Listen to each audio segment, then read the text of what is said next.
Buktikan sebaliknya, ya saya kira fakta itu harus kita akui sebagai fakta, data yang otentik, kan, sebagai data yang otentik selama belum bisa dibuktikan sebaliknya. Dan bagi saya sebenarnya penemuan itu idealnya seharusnya adalah penemuan yang menggemparkan, penemuan yang harusnya membuat semua masyarakat Indonesia heboh gitu. Tapi aneh bin ajaibnya itu nggak saya lihat gitu. Itu saya nggak melihat kehebohan itu pasca dirilisnya buku ini dan pasca banyaknya pemberitaan-pemberitaan yang mengatakan bahwa dokumen uh, yang menuliskan tentang skema penjatuhan Gus Dur dari kursi kepresidenan itu ditemukan itu tuh gak heboh gitu. Nah itu salah satu pertanyaan besar dalam kepala saya gitu. Saya jadi teringat dan coba membandingkan dengan peristiwa-peristiwa di masa lalu. Memang bukan di Indonesia, tapi ini di Amerika Serikat. Contohnya uh, kasus Presiden US Nixon. Nixon kalau kita tahu kan dia mengundurkan diri setelah jurnalis Washington Post kan melakukan ini in-depth reporting tentang skandal-skandal dia kan, dan akhirnya ditemukanlah fakta itu, akhirnya diterbit di Washington Post dan tidak ada penyangkalan dari Nixon dan tidak lama berselang dia mengundurkan diri gitu. Nah, itulah sebenarnya menunjukkan bagaimana kematangan demokrasi Amerika Serikat bahkan pada masa itu kan. Dan itu hanya satu contoh saja, masih ada beberapa contoh yang bisa kita temukan dan bisa kita pelajari. Contohnya kayak jurnalis New York Times juga, dia pernah in-depth reporting juga soal kebijakan-kebijakan militer Amerika Serikat di Vietnam, dan setelah itu terbit di New York Post lagi New York Times. Itu benar-benar ya membuat heboh seluruh masyarakat Amerika gitu kan, dan pemerintahnya juga malu gitu. Ya kenapa mereka malu? Ya mungkin karena mereka punya budaya malu gitu. Nah di kita saya nggak tahu apa bangsa kita ini punya budaya malu ketika ada pemberitaan dan penemuan-penemuan seperti ini. Ada juga satu kasus lagi, satu peristiwa lagi di Amerika juga, itu namanya Spotlight. Jadi ini kalau nggak salah jurnalis Boston Globe, kalau nggak salah Boston Globe atau Chicago Tribune, Boston Globe ada sekelompok jurnalis, tim namanya Spotlight. Nah mereka melakukan in-depth reporting juga soal dugaan pelecehan yang dilakukan pastor-pastor Katolik di gereja gitu terhadap anak-anak. Nah itu juga setelah mereka bisa menemukan fakta-fakta itu dan kemudian dipublikasikan, nah itu juga kemudian membuat geger semua masyarakat Amerika dan akhirnya ditindaklanjuti dengan penegakan hukum gitu. Jadi yang saya mau katakan adalah itu sesuatu yang memang betul-betul bisa jadi pelajaran bagi setiap orang gitu, bagi semua negara. Bagaimana kerja-kerja jurnalistik sebenarnya bisa mendorong penegakan hukum gitu kan. Nah itu menunjukkan bagaimana publik dan juga pemerintahnya menghargai kerja-kerja jurnalistik itu, menghargai kerja-kerja jurnalistik, menghargai kerja-kerja intelektual gitu. Makanya dia bisa bahkan sampai mendorong penegakan hukum. Bahkan itu pertama, dan yang kedua dia juga bisa membuat malu orang-orang yang disebut dalam pemberitaan itu, dalam hasil-hasil jurnalistik itu, kerja-kerja jurnalistik itu. Dan ketika mereka malu, dengan sendirinya mereka mengundurkan diri gitu kan. Nah itu kenapa saya bicara soal itu ya, karena saya kira buku ini 11-12 lah sama dengan peristiwa itu sebenarnya kan. Karena buku ini juga ya kerja-kerja jurnalistik.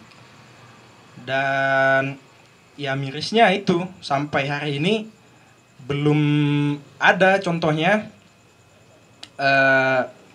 klarifikasi, katakanlah dari HMI contohnya kan, HMI Connection kan, dari HMI, dari Golkar, dari Pemuda Pancasila kan, belum ada gitu ya. Kalau ya tidak mau menyangkal, mau membenarkan atau mau meluruskan, belum ada gitu. Jadi seolah-olah ini jadi kayak ece-ece gitu, buku ini jadi kayak ece-ece.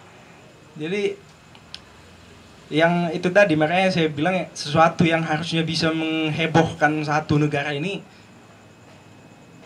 pada faktanya tidak menghebohkan sama sekali. Yang heboh cuman kita-kita aja yang di literasi COVID. Mungkin itu dulu ya, kayaknya udah terlalu panjang ya. Mungkin itu dulu pengantar dari saya. Saya kembalikanlah kepada Bung Dios. Ya, terima kasih Bung Tian. Mungkin juga perlu kita refleksikan bagaimana penerbitan buku ini di bulan Desember tahun 2019 lalu menjadi tidak booming karena ada beberapa hal seperti banjir Jakarta atau pemberitaan lainnya yang menutupi publikasi dari buku ini. Jadi pendapat Bung Tian juga bagaimana dokumen yang sangat penting ini yang diakumulasikan di dalam buku ini tidak membuat orang terkaget-kaget atau bahkan terkejut gitu melihat bagaimana proses impeachment-nya Gus Dur menjadi kebingungan kita. Tapi timbul sebuah pertanyaan dari saya, ya mungkin karena dokumennya dilampirkan di dalam satu buku, kita kan malas sekali baca buku gitu. Jadi mungkin karena itu Bung, mungkin orang nggak kaget gitu ya, malas dia baca buku setebal ini karena pun dokumennya hanya beberapa lembar gitu.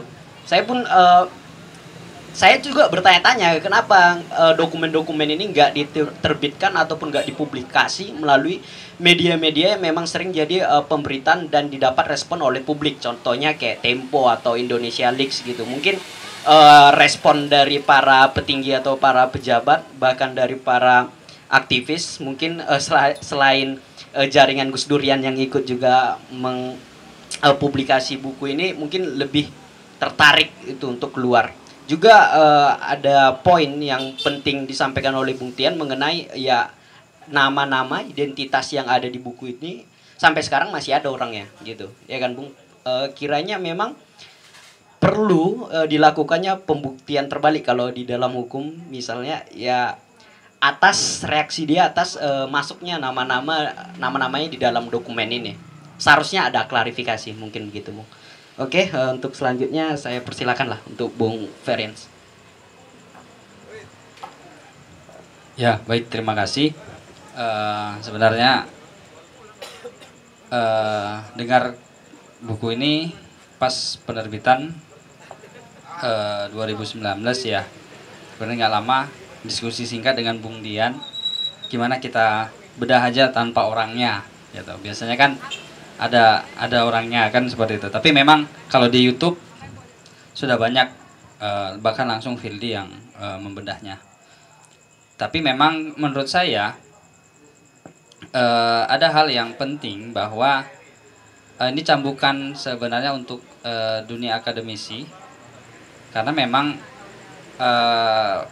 buku-buku yang membuka mata kita gitu, sehingga kita mencoba untuk melawan lupa, yang kadang ya itu tadi ya mungkin di kalangan kita aja yang masih memikirkan tentang Gus Dur gitu kan, atau orang-orang yang merasa jasa Gus Dur itu benar-benar terasa untuk kita yang katakanlah yang pro terhadap demokrasi gitu kan, sehingga ini yang membuat kita penting untuk membahas ini.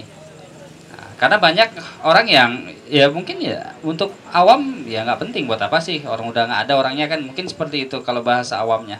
Tapi inilah yang menurut saya begitu saya dapatkan buku ini, saya langsung baca kebiasaan saya sih bacanya ke daftar pustaka dulu, konstruksi berpikirnya seperti apa sampai ke lampir-lampirannya baru mulai. Memang agak panjang buku ini, panjang, flashbacknya jauh sekali, bahkan era awal-awal kejatuhan Soeharto. Tapi memang disinilah bangsa kita belajar bahwa dari beberapa dari kita sebelum Gus Dur itu ada Soekarno, Soeharto, kemudian Habibie, itu memang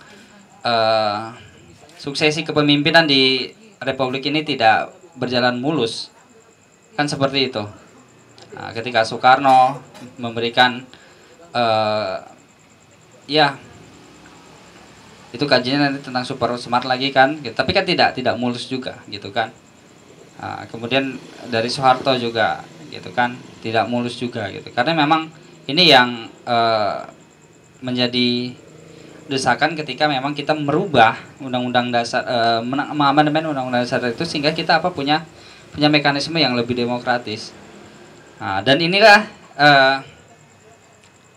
mungkin yang dimanfaatkan MPR mumpung masih punya kesempatan bisa menjatuhkan presiden gitu. Karena kalau sekarang kan mekanismenya cukup panjang ya secara ketatanegaraan.